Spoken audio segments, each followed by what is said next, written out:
لو أنزلنا هذا القرآن على جبل لرأيته خاشعا متصدعا من خشية الله.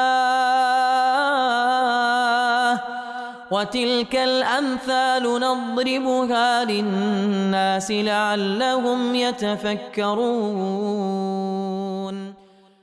الحمد لله والصلاة والسلام على رسول الله وعلى آله وصحبه ومن والاه. السلام عليكم ورحمة الله. برزان خوش حالم لواني 235 لواني كان تفسير القرآن في رزبين وخزمتان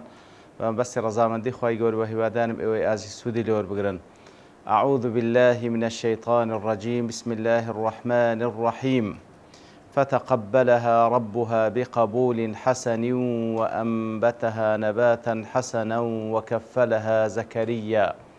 كلما دخل عليها زكريا المحراب وجد عندها رزقا. قال يا مريم أنى لك هذا؟ قالت هو من عند الله إن الله يرزق من يشاء بغير حساب. بەڵێ خۆشەویستان، دیارە وەکو لەوانەیە ڕابردوو هاتینە سەر ئەو بابەتە کە لێردا خوای گەورە باس لە خێزانی عیمران دەکا کە دەکا دایکی مەریەم کاتێکەوە بڕیاریدا ئەو حەملەی کە هەیتی ئەو منداڵەی کەوە خوای گەورە سوبحانەهو وتەعالا وەکو حەمل جارێ لە ناو جیتی پێی بەخشیە، بڕیاریدا کەوا بیکاتە نەزر لە بۆ خوا سوبحانەهو وتەعالا کە ببیتە عابیدێک، ببیتە خواپەرستێک و هەروە بتە خزمەتکارێک لە بەیت المەقدس. ئیتر لە دوای ئەوەی کەوا منداڵەکە بوو لەدایک بوو، دیارە ئافرەت بوو و هەروها ناوی لێنا مەریەم و داوای لە خوای گەورە کرد ئەگەر چی کچیشە لەبەرەوەی لە بۆ ئەو کارە زیاتر هەتا پێشی ئەوەی مەریەم بچیتە وێندەرێ دیارە هەموو ئەوانی کە لە خزمەتی بەیت المەقدس بووینە هەر پیاو بووینە، بە فعلیش ئیشەکە ئیشی پیاوانە. بەڵام لەگەڵ ئەوەش کەوا ئافرەتە داوای کرد خوای گەورە لێی قبول بکاتن. فتقبل مني إنك أنت السميع العليم. ئەوجا وەکو پاشان دەفەرمی کە ناوی لێدەنێ مەریەم و هەروها خۆی و ئەو منداڵانەی ئەو نەوەی کەوا لێی پەیدا دەبی داوا دەکات لە خوای گەورە پارێزراوبی لە شەڕی شەیطانی ڕەجیم. لە وەڵامدا خوای گەورە دەفەرمێ فتقبلها ربها بقبول حسن. ئیتر خوای گەورە سوبحانەهو وتەعالا پەروەردگاری ئەو ئافرەتە کەوا دایکی مەریەمە، پەروەردگاری ئەو ئافرەتە لێی قبول کرد بە قبولکردنێکی چاک و ئەنبەتەها نەباتەن حەسەنە و هەروها پەروەردەی کرد و گەشەی پێکرد بەو منداڵە، گەورەی کرد و پەروەردەی کرد خوای گەورە سوبحانەهو وتەعالا بە پەروەردەکردنێکی چاک. وەکەفەلەها زەکەریا و خوای گەورە وای کردکەوە لەژێر کەفالەتی لەژێر سەرپەرشتی زەکەریا پەروەردەبی. كلما دخل عليها زكريا المحراب، هەر جارێ زەکەریا دەچووە میحراب لای مەریەم کە مەریەمی تێدا بوو وەجد عندها رزقا، دەیدید رزقێکی لەلایە و غەیری زەکەریاش کەس نەدەچوە ناو میحرابەکەی ئەو و ئەویش نەیبرد بوو لێ پێی سەیر بوو. قال يا مريم أنى لك هذا؟ پێی دەگوو ئەی مەریەم ئەو ڕزقەت لە چێن دەرێ لۆ هاتیە؟ قالت هو من عند الله. ئیتر ئەویش دەیفەرموو بەڵێ ئەوە لەلایەن ئەڵڵاوە سوبحانەهو وتەعالا پێم بەخشرایە. ئەوجا إن الله يرزق من يشاء بغير حساب. بەبێ گومان خوای گەورە سوبحانەهو وتەعالا ڕزقی کەسێک دەدا، ڕزقی کەسانێک دەدا کە ویستی لەسەربی بەبێ حساب. و بە کورتیمان ئاەتەکە فتقبلها ربها بقبول حسن. فتقبلها پەروەردگاری لێی قبول کرد، پەروەردگاری لێی قبول کرد کەواتە فتقبلها خوای گەورە لێی قبول کرد بە قبولکردنێکی چاک، بە قبولکردنێکی چاک. دیارە تەقبل ئەوەیە کەوا قبولمان هەیە، دیارە بەمانای قبولکردن بەمانای ڕازی بوون و هەروە تەقبل ئەوەیە کەوا شتێک قبول بکە لەگەڵ ئەوەش پاداشتیشی لەسەر بداتەوە. ئیتر خوای گەورە سوبحانەهو وتەعالا بە هەردوو سیغە لە بۆ ئەو ئافرەتەی بەکارهێنا فتقبلها ربها نافەرمی بتقبل حسن، بەڵکو دەفەرمێ فتقبلها بقبول حسن کەواتە خوای گەورە لێی قبول کرد بە قبولکردنێکی چاک کە پاداشتی لەسەرداتەوە و بقبول حەسەن بە قبولکردنێکی چاکەوە ڕازیبوونیشی تێدا کەواتە بە هەردوو شێواز ئەوە یەک لە بەلاغەتەکان قورئان پیرۆزە کە هەردوو شێوازی بەکارهێنایە خوای گەورە ئەو بەخششەی دایکی مەریەمی قبول کرد کە مەریەمە ببیتە عابیدە و محەڕەر بی و ئازاد بی لە هەموو حقوقەکانی تر لە هەموو واجباتەکانی تر پێویستی بەوەی نییە کەوا خزمەتی دایک و بابیشی بکە تەنها خزمەتکاری بەیت المەقدیس و خواپەرستی لە ناو بەیت المەقدیس بکاتن. خوای گەورەش لێی قبول کرد بە قبولکردنێکی چاک وەک گوتمان تەقەبول بە مانای ئەوەی کەوا بە پاداشتیشی لەسەرداتەوە بقبول حەسەن واتە بە ڕەزامەندیەوە لێی قبول کرد بە قبولکردنێکی چاک. خوای گەورە ئەو نەذرەی دایکی مەریەمی قبول کرد کەوا مەریەمە وأنبتها نباتا حسنا وهروە خوای گەورە پەروەردەی کرد بە پەروەردەکردنێکی چاک وأنبتها نباتا حسنا کو نەبات و ڕوەکێک گەشە دەکە ئابە و شێوەیە جەوەکو زانایان دەفەرمون هەندێک لە ئەقوال ئیسرائیلیات هێنایتەوە کەوە هەر ساڵێک لە تەمەنی ئەو ئافرەتە وەکو 2 ساڵی غەیری خۆی گەشەی دەکرد. بە هەر حاڵ وأنبتها نباتا حسنا دیارە وەکو زانایان دەفەرمون لە ڕووی خوڕەوشتەوە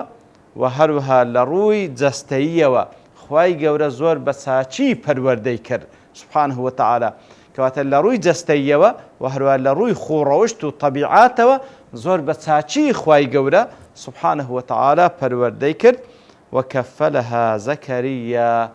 ئەوجا خوای گەورە وای کرد کەوا لە کەفالەتی زەکەریا بی. دیارە وەکو لە لاپەڕەکەی تر کە خوای گەورە لە درێژەی ئەو بابەتە باز دەکاتن کە دیارە هەر منداڵێک کە داکوبابی بیان کرد بە نەزر لە بۆ خزمەتکردنی بەیت المەقدیس لە منداڵیڕا تەسلیمی بەیت المەقدیسیان دەکرد و تەسلیمی ئەو پیاوانەیان دەکرد کەوا سەرپەرشتی لەسەر بەیت المەقدیس دەکەن. لە ضمنی ئەوانە دیارە بەخۆی ئالی عیمران بابنێ ئەوە کە مەریەم کچی عیمرانە دیارە هەر بابی مەریەمی شێکە لە گەورە پیاوەکانی بەیت المەقدیس کە وەفاتی کرد بە ئەو کاتە. ئیتر لە دوای ئەوەی کەوا مەریەم دەبی و دایکی مەریەمیش بڕیاریدا بیکاتە نەزر لە بۆ بەیت المەقدیس ئیتر دەچی تەسلیمی گەورە پیاوانی بەیت المەقدیسی دەکاتن. دیارە کاتێکەوە تەسلیمیان دەکاتن لەبەر ئەوەی بە تایبەتی ئەو کچە کەوا کچی عیمرانە کەوا یەکە لە گەورە پیاوەکانی خزمەتکارانی بەیت المەقدس و یاخود سەرپەرشتیارانی بەیت المەقدس وەفاتیشی کردە. ئیتر ئەوانەی کە لەوێن لە سەرپەرشتیاران وەکو بڵێ منافەسەچیان لە نێوان دروست دەبی چێ ئەو شەڕەفەی قبول بکە یاخود چێ ئەو شەڕەفەی بە قسمەت بیکەوە ئەو ئافرەتە لە کەفالەتی ئەو پەروەردە ببیتن. دیارە زەکەریا زیاتر داوا دەکا پاشان دەیکەنە قورعە وەکو لە ئاتەکانی دواتر دێتن قەدەری خوای گەورە وایە کەوە هەر لە قورعەکەی زەکەریا دەردەچی کە زەکەریاش یەکە لە پێغەمبەرانی خوا عەلەیهیم السەڵات وەسەلام لە پێغەمبەرانی بەنی ئیسرائیل وەکو خزمەتیشی لەگەڵ مەریەم هەیە کەوا هەندێک دەڵێن با بڵێن مێردی خوشتی مەریەمە هەندێکی دەڵێن مێردی پلچی مەریەمە. بە هەر حاڵ زیاتر ئەو ڕوایەتە بەهێزترە و زۆربەی مفەسرین لەسەرینە کەوا مێردی پلچی مەریەم دەکاتن. ئیتر بە هەر حاڵ ئەو وەکو مەحرەمێک شەلەبۆی خوای گەورە سبحانه وتعالى قەدەری وایە لە پاشی ئەو قورعەیە وەکو گوتمان کەوا لە ئاەتەکانی دواتر دێتن کە ئەو مەریەمە کە بە مەلۆتکەیی دەیبەن لە بۆ بەیت المەقدیس لە کەفالەتی زەکەریا دەبی ئەو سەرپەرشتی لەسەر دەکا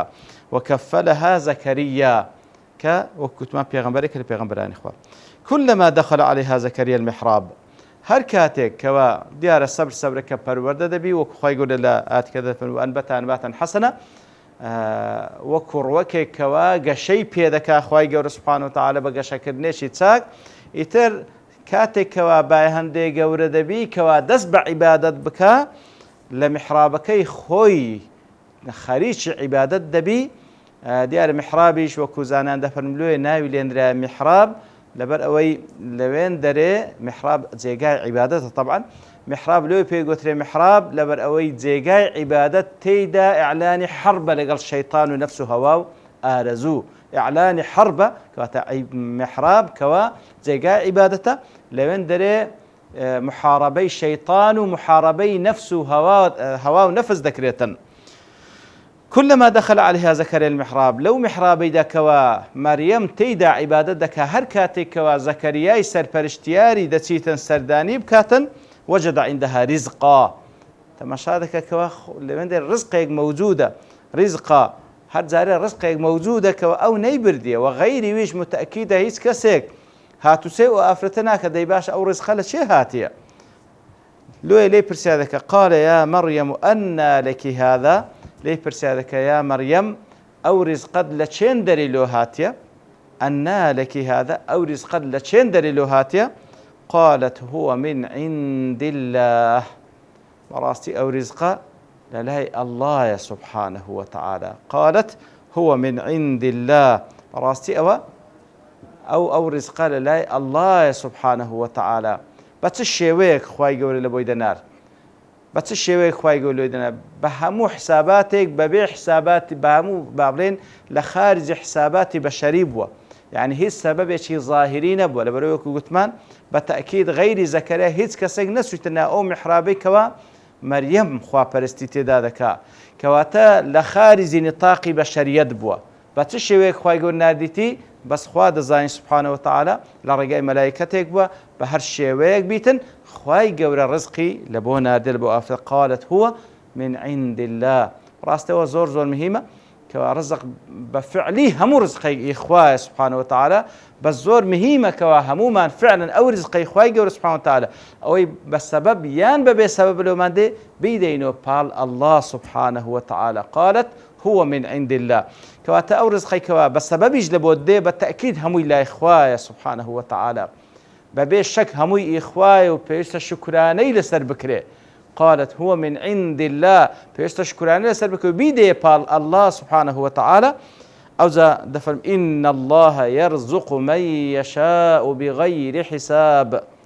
لير دعوة لتمام قول مريم كاتك ولا ولام دا دفرمي هو من عند الله إن الله يرزق من يشاء بغير حساب يان أوتا هر أون دا بابن قسكي مريم هر أون دا قالت هو من عند الله أوزا تعقيبا لسر قسكي مريم خواي جور دفرمي إن الله يرزق من يشاء بغير حساب